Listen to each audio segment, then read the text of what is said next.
They've been doing this for 5 years.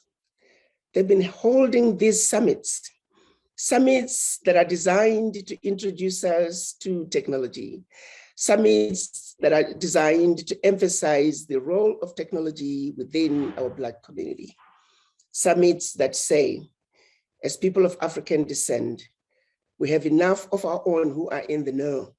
We have enough of our own who understand technology. They, few as they are, have a responsibility to share their knowledge, reach out to those of us who are ignorant about technology, and especially now, the blockchain technology, something new, something that we all must understand. So I want to welcome all of you to this summit, but more importantly, I want to thank my brothers, the founders of this very important summit, through their organization, the Bill Murray and I Love Black People organization. Welcome all of you to the 5th anniversary summit of the blockchain technology. Now, I was having a conversation with my brother Mapondera. We are here together in Harare, and so we are having a good time. And I wanted to know, why is it that they are staying with it and they have chosen the blockchain summit as the title of their summit that we are having here today?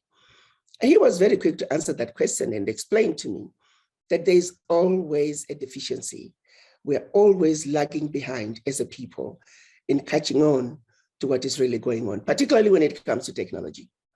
And as we continued with our conversation, I said, my brother, for me, I always try to make sure that if I'm talking about an issue, I don't want to get stuck with the leaves and the flowers, the branches of the problem. I want to go right down to the root of the problem. So my brother, yes, you look at me, I'm an old woman, and I know nothing about blockchain technology. Up until you guys started asking me to come and speak, it was just Greek to me. But of course, through the conversations, I know just a little bit, but I'm nowhere near where I need to be. And if you can imagine, if I am this ignorant about the blockchain technology, you can imagine many others. So I said, my brother, look at this stage, blockchain technology, the conversation has been going on for quite a while now. By now, we should have every child in kindergarten, in grade school, be able to talk about or even heard about blockchain technology. And he quickly said to me, Ambassador, that is why this meeting takes place. That's why he and his partner are committed to making sure that this blockchain summit is an annual event that continues to shed light on this technology and technology in general that our people must know. So as we were talking and I was trying to pencil down my conversation, I found myself zooming down to the root cause of why we are lagging behind when it comes to technology, to the root cause of this particular issue where we are left behind, starting with at home, the conversation that takes place at our dinner table, in our community, the conversation that takes place in our community centers, in our churches, in our schools, in our county, in our country, in our state, when in the case of the United States, in our country, and then in our region, and ultimately around the world. I'm talking about understanding ourselves from what's happening to me at home. Why is it that I'm not able to afford a laptop for my child? If I'm in the United States, I do have electricity, but why is it that I can't afford to buy that laptop so my child can have access to the information that they need, such that from school they continue to work? And if I'm in Africa, why is it that I don't have electricity so I can also be able to, let alone afford a laptop? So we started with those conversations to say, let's begin to understand the why is it that we are lagging behind in the advances in technology. And that sharpened my conversation to where I felt very strongly that maybe we should talk about this ailing tree of life. The tree of life that is life as we know it as people of African descent. As people of African descent, whether we are in Africa, whether we are in South America, whether we are in the Caribbean, whether we are in the United States or Europe, you go to Black communities, the issues are the same. So let's begin by saying, what is it that they have done to us that has led us to be so behind no matter how hard we try. And I found myself going back to when they first came to the continent of Africa. And by they, I mean the Europeans. You see, when they came to Africa, they were not white people. And before they came to Africa, we were not Black people. They came to Africa and found some of the most amazing people on earth. People who are totally indestructible. People who are so powerful, the origins of humanity. People who taught the world what it means to be human. People who taught the world and civilized the world. They found great civilizations, inventions that they themselves didn't have in Europe. So they got together and said, how do we conquer such a people? A people that have everything and anything they could ever need, climate they could ever have, living conditions they could never have in their own world. So they strategized and decided that where they should defeat us most was the mind. Because remember, they also realized, if we were to go to genetics 101, that as people of African descent, as Africans, our gene, when it comes to humanity, is dominant. Because life as we know it, it began in Africa. It is because of the Black man and the Black woman that with the rest of the humanity even exists. They were very clear about that fact. So then realizing that there's nothing they can do about the dominant gene, that is the African gene, because theirs is a recessive gene that can be diluted and eliminated. The only place they could defeat us was the mind. Because when it comes to destroying us, it is mission impossible. It simply cannot be done. The African gene, and you notice I'm trying to avoid Black because I'm going to a point. This gene cannot be destroyed. So they set out to destroy us where it matters the most, the mind. They set out to put out a system that makes us believe that everything to do with Europe is better and more desirable, and everything to do with Africa is bad and undesirable. It wasn't good enough just to say that. So they had to bring in some symbolism. So they took us to school. They taught us about the various colors, black, red, yellow, green.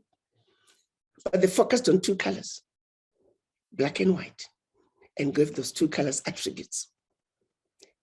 They told Black was horrible, it was dirty, it was filthy, it was undesirable. Shy away from anything Black. And they said white was pure and beautiful and desirable, and that's what you want to aspire to be, purity.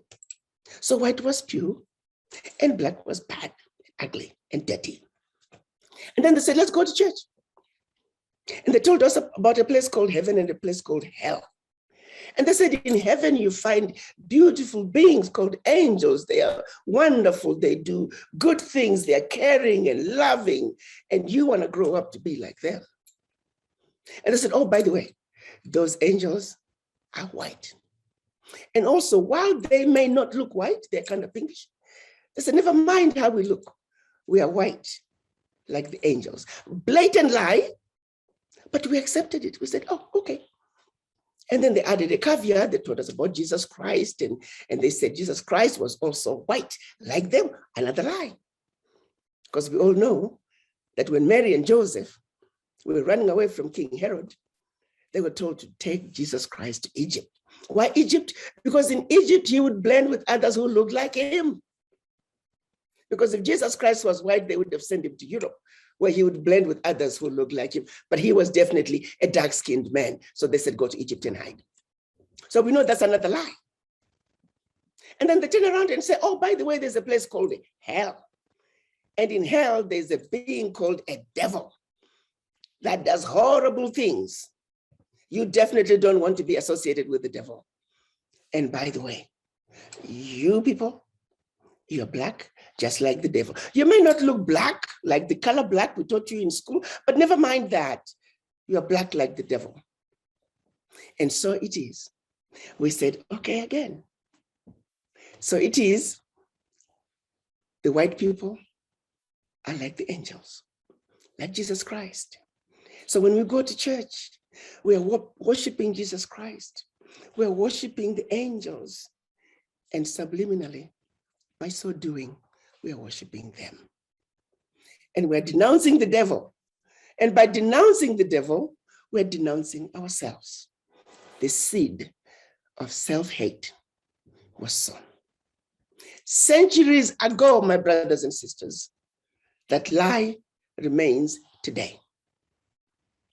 Have you ever wondered, why is it that the colonizers left over 50 years ago, and yet we are still using their colonial textbooks?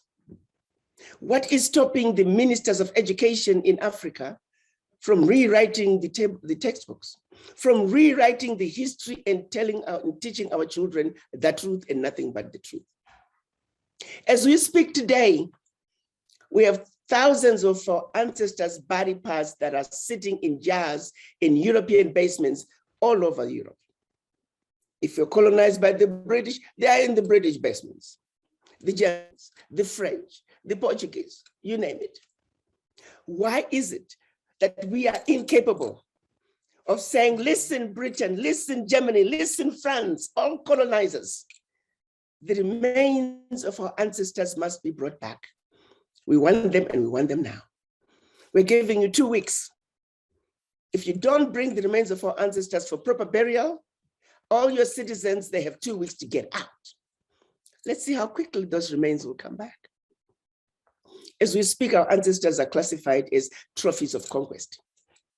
So they cannot be returned, because you see, I went to Africa and I was in a war and I won. I got my head of a human being, and over here I went hunting and I killed a lion. I got my trophy. So here's the head of a lion over here, and here's the head of a human being. They're both equal. So you can have your citizens back. But the truth is, they don't want the burial of our ancestors, because then there will be a graveyard. There will be a monument. We'll be able to take our children to our heroes' acre, where we can tell them the story. What did this grandmother do? That she fought a vicious war, a war of resistance against the British, against the Germans, against the French. They don't want that history told. So those monuments will bring history back to life. That is the real reason. But what is more disturbing is our failure as Africans to come together as the continent, speak with one voice, and send one strong message once and for all. To say to Europe, we will not engage you anymore if these egregious wrongs are not corrected as a matter of agency. It all goes back to the mind. It all goes back to being defeated before the game even begins. Then they took it a step further. They came up with the Berlin Conference, chopped us up into the tiny little economies that cannot survive on their own. Again, we have failed to create that unity of purpose. We have failed to realize that as Togo, as Congo Brazzaville, as Eswatini, as tiny little countries as Tunisia, we cannot fight them. We cannot win. We are defeated before the game even begins. These are obvious issues that we are aware of, that we know we can never succeed. What is keeping us from coming together and creating that meaningful unity of purpose, so we can begin to address our issues from the core? Line number one, I am saying to you, my brothers and sisters, line number one must be denounced, and it must be denounced fully. Line number one must be understood by us as we speak to the image in the mirror. Ask yourself the question, am I colonized? Am I still suffering from the legacy of slavery and colonization? As I talk to young people, a lot of them will say, oh, no, I'm so glad I don't have that problem. Oh, yes, you do. If I may share a little story of my own niece, a nurse at a hospital. They're getting ready to have a meeting. She walks in the conference room and there's one seat left in the front row. She takes it. And just as she's sitting down, another white nurse, her colleague, walks in. Without thinking, she got up because she realized she took the last seat. And as she was walking away, she thought about me, her aunt. She go, oh my God, my aunt would kill me for doing this. She ran back and she grabbed that seat before that nurse could sit down. But she was so mad at herself. And after the conference, she called me. She said, Auntie, now I see what you mean. When you were telling me about colonization, I didn't understand it. I never thought I had that disease. And she said, after that, as I was realizing what I'd just done, I said to myself, if this was a Black nurse who had walked through that door, would I have gotten up to give up this? And the answer is no. What has been done to us, my brothers and sisters, is deep. The subliminal messages are everywhere. It's going to take a conscious effort from each and every one of us to constantly work around it. Talk to the image in the mirror. Check yourself out. When you go to that boardroom table as someone who works for the World Bank, as somebody who works for IMF, as somebody who is in the government, as you represent, ask yourself, am I coming to the table with the right frame of mind? Or am I coming to the table with a colonized mind? Because if you go to the negotiating table with a colonized mind, garbage in, garbage out. That is why singularly, we're unable to defend ourselves as a people. That is why singularly, we continue to do some of the dumbest, stupid things.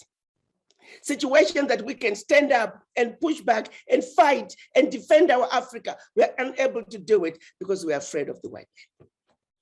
You put us in front of a white man, we're defeated, our knees start buckling in. That has got to change. They are no better than us. We must understand they have put themselves on a pedestal where they don't belong. They go on a high horse and we let them stay on that high horse. No. They must come down from their high horse. And we need to also realize that we need to come out from where we put ourselves under the table. Somewhere in the middle is where we need to meet. And it is there in the middle that we can have serious conversations as equals. The question is, do you feel equal to those who don't look like you? Or do you feel inferior automatically? We must heal from what I call line number one. And once we deal with line number one, the rest of the systems that are keeping us down, such as what the World Bank is doing, the geofinancial systems, the geotrade systems, the multinationals that continue to live in Africa, they never left. They own and run Africa. They employ the majority of the Africans today. How do we get ourselves out of this? They continue to siphon billions of dollars out of Africa. 75% of the minerals traded at the London Stock Exchange are from Africa, and we don't own any of them. They're involved in illegal trade, illegal mining, trade of wildlife and exotic plants. I use DRC as an example. There will never be peace in DRC. The people who are benefiting from the illegal activities in the Congo, they will never want to see a stable DRC. And the same is true wherever you find them in Africa. You'll never see anywhere where there is a natural resource discovered in Africa. Just wait, pretty soon there's instability there. I like to use the example of Ghana when they discovered oil. The question was, when is the coup coming? Look at what happened in Mozambique as soon as they discovered natural gas. They know how to play the game, and we allow them to use us as instruments of our own self-destruction. How long are we going to continue to play this game and fall into their little traps? At what point are we going to understand the geopolitics and refuse to be used as instruments of our own self-destruction? The World Trade Organization, they give a blind eye to Switzerland. I travel all over Africa, Swiss coffee, Swiss chocolate. Where are those humongous chocolate cocoa fields and coffee fields in Switzerland? A lot of it are African products that are being relabeled. And the World Trade Organization is giving it a blind eye. And has done so for decades since what we call, quote unquote, independence. I'm saying this to say, my brothers and sisters, you are the smart ones. You are the educated ones. You have a responsibility to make sure that the young ones who come behind you, they understand the geopolitics and how it affects the child in Africa, in a village, and their inability to afford $7 to go to school a semester. Their inability to have electricity so they can read at night. The inability of a person of African descent in Colombia to suffer the same circumstances, just like those in Africa. The inability of a young child in Europe, in a Black community, in the United States, to afford a laptop, to afford a meal. That's what I'm talking about. When you understand the geopolitics, it's not by design that we're just destined to be poor in masses. The systems defeat us before the game even begins. And that is why I am so proud of my brothers for putting this conference together. The conference that's going to keep reminding us the importance of technology and the role it plays in our development, not only development in our communities, in our countries, but personal development. It is through understanding of these technologies that we can begin to also turn the corner. It is through understanding of these technologies that even as we go the process of self-healing, the process of understanding and healing the mind, and fighting these forces of colonization and slavery. I know there are many who will say, well, Ambassador, you keep talking about colonization. Well, those who say that, please, colonization is a system. They put it in place and they left. And now we are on automatic pilot of stupidity. We just continue to carry it forward. How do you undo poor little Eswatini going to the market to negotiate with China? You don't call that colonization? How do you say that is over? It's not over. You were set on a trajectory of defeat, plain and simple. So let's wake up, guys. I've heard so many of you smart ones. We can't keep blaming colonization. It is a system. Colonization is not a thing that you can say, it was here today and it's gone tomorrow. Oh, no. Understand the systems, because it is through this system that you smart people can begin to make a difference. So if you educated ones don't understand the systems, what chance do the young ones have? So yes, to Brother Mapondera, to Brother Skinner, and your entire board, I can't thank you enough for the work that you're doing in keeping that candle burning so our young people can understand the importance of technology in our daily lives. And as we engage the global world, it is technology that's going to lead us into the future. I thank you all for giving me this time, and I want to leave you with one message. In summary, think of the African tree of life, the issues above the ground and the issues below the ground. The issues above the ground is what they want us to focus on. The leaves, the flowers, the branches, the fruits, they come and go. I equate those to poor healthcare, poor education, poor infrastructure, leadership, corruption, all issues that you find in other parts of the world. But when it comes to Africa, they are highlighted and put on the tallest pedestal as if that is it. What we need to understand is that the issues below the ground are the issues that we need to deal with. The issues below the ground is what I have attempted to articulate, and that is the mind, which is the biggest one. The world financial policies and how many African countries, at a minimum, a third of their GDP goes towards loan repayment. Some go up to 60% of their GDP goes towards loan repayment. How is that country supposed to survive? And they make you want to concentrate on how you are spending the remaining 40%, but they don't want you to talk about the 60% that they took. Oh, no. Let's not talk about 40%, 60% of your lines that I just took. Let's just talk about why you are not able to take care of your family because you only have 40% of your GDP left. Let's talk about the World Trade Organization, how they're giving a blind eye, and they want to make sure that Africa continues to be the supplier of natural resources, and we turn around and create jobs for Europe, jobs for the East, and we are relegated back to being consumers once again. Let's talk about the multinationals and all the stealing and the looting out of Africa. Let's talk about the illegal activities that are going on in Africa, millions. Let's talk about the safe havens of all these multinationals that are not paying taxes. It's a lot. And then we go back to the brain drain out of Africa. We have a responsibility to repatriate those brains.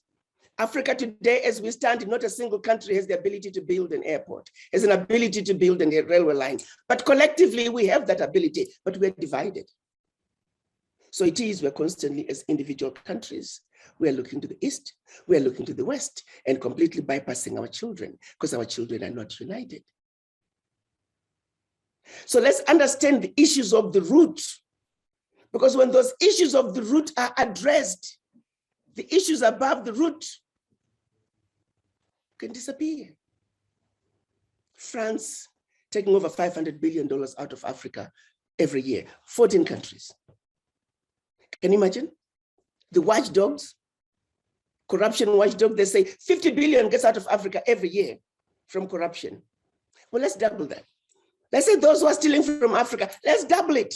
Let's triple it. Let's quadruple it. Steal some more, make it 200 billion. Guess what? That still leaves 300 billion from what's being taken by France. Are we even talking about it? No. So two thieves. One has 50 billion and the other one has 500 billion. We're putting all our energies talking about the thief with 50 billion. Not only do we not know about the thief with 500 billion, we're not even talking about it. And this is what I'm saying, my brothers and sisters. Let's step back. Let's really understand what is going on in Africa. Let's not be shown a shiny object and run after it. Let's not go after the leaves of this tree and complain about why these leaves, they die from one season after the other. We need to understand, why are these leaves dying? Why is this tree not giving us good fruits? But they want us to stop there. These fruits are not juicy. These fruits are wilted. The flowers don't give good aroma. There's a problem there. And we stop there, except your generation is going to fight and complain about the same things, and the next generation, and the next generation, and that's what we've been doing, because we haven't gone to the root. There is no reason why African countries should be charged exorbitant interest rates, because the rating agencies have chosen to give them frivolous, false evaluations to justify their abuse. Young people, men and women, working for those institutions, stand up, speak up, unite. Don't be afraid. We must refuse to remain under the table and being told to fight over which brother got more of the crumbs under the table. Let's unite. Let's understand that there is a 10-course meal taking place on the table. And that let's unite and not fight over crumbs.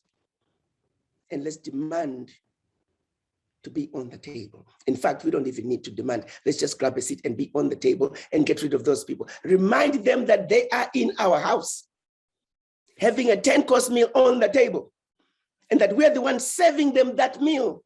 And after we finish serving them the meal, we go under the table to go fight with my brother and sister about the crumbs under the table. That has got to come to an end. And for you to fight and defend what belongs to you, first you must understand that you're under the table and not on the table. And that's what this conference is all about. The question is, are your eyes open enough? Is your mind awoken enough? Do you really understand the issues of the root of this African tree of life that is ailing? I need you to take ownership. Stand up tall. Africa is counting on you. Africa is counting on its children to stand up and be the soldiers to defend and protect what belongs to us. Our ancestors did it. The only reason they failed is because they were fighting with bows and arrows and they had guns. Well, this is a different war, my children, my brothers and sisters. This is an economic war, and it is calling for the minds to wake up. It is a war of the mind. It is a war of understanding. These people know what they're doing to us, and it is your responsibility to stand up and defend your Africa. I know it's easy for us to end up caught up in the weeds. Oh, this leader, this, and that leader, this. But also remember, a leader is as good as the people behind them. And those people are you and I. Those people are you and I. And sometimes I think we forget the power that we have as we, the people. If we, the people, fail to unite, if we, the people, fail to understand what is really going on, we, the people, will continue to be used as instruments of our own self-destruction. Let's refuse. That era is gone. We don't have to love each other, my brothers and sisters. We don't have to care for each other. We don't have to be neighbors. But we have to realize at some point, when it comes to issues pertaining to our community, pertaining to our county, pertaining to our state, pertaining to our country, and ultimately our continent, we must stick together like super glue. Others have done it and they do it every day. Ask for the voices of the Chinese diaspora loud and clear, the Indians diaspora loud and clear, the Irish, the Jews, the Italians. All other groups of people can come together when it comes to their sheer survival. We have failed to do that as people of African descent. That has got to change. The time is now. Failure is not an option. If we don't create that meaningful unity of purpose for ourselves, we have a responsibility and an obligation to do it for our children and generations to come. The question is, as you walk the streets of Washington, D.C. as a person of African descent, as you walk the streets of London as a person of African descent, what frame of mind are you in? Are you a person of African descent who is there to defend and protect and speak truth to power? Because these people know that what they're doing to us is wrong. I've spoken to many of them. They said, oh, yes. I can give you simple examples. I'm in a restaurant in Africa, for that matter. I'm in front, and the Caucasian person comes behind me. My own child who looks like me would call them behind me and leave me. Yeah, the good ones will say, no, they came before me. But the majority, they enjoy white privilege. They'll gladly move and go ahead. A lot of them know. They know they come to Africa, they're treated like gods, and they just enjoy it. They know what is being done. They know what they're doing is wrong, but they're getting away with it because we are not standing up and saying, stop it, it is wrong, don't do it to me. That is all we are asking. Ours is a simple ask. As people of African descent, we are saying to the world, do unto us as you want done unto you. That's it. So ours is a simple ask. Ours is a simple fight. Let's unite. Let's create that unity of purpose. Mother Africa is counting on all of us to defend her.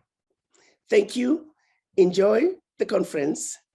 Again, another journey to the beginning of the healing that we need as a people. United we stand, divided we fall. Thank you.